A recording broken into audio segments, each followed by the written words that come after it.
ایک بار حضرت صلی اللہ علیہ وسلم لوگوں میں بیٹھے ہوئے ان سے باتیں کر رہے تھے۔ اتنے میں ایک دیہاتی آپ کے پاس آیا اور پوچھنے لگا کہ قیامت کب آئے گی۔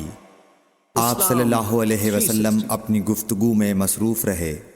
بعض لوگ جو مجلس میں تھے کہنے لگے، آپ صلی اللہ علیہ وسلم نے دیہاتی کی بات سنی لیکن پسند نہیں کی، اور بعض کہنے لگے کہ نہیں بلکہ آپ نے اس کی بات سنی ہی نہیں۔ جب آپ اپنی باتیں پوری کر چکے تو میں سمجھتا ہوں کہ آپ صلی اللہ علیہ وسلم نے یوں فرمایا، وہ قیامت کے بارے میں پوچھنے والا کہاں گیا؟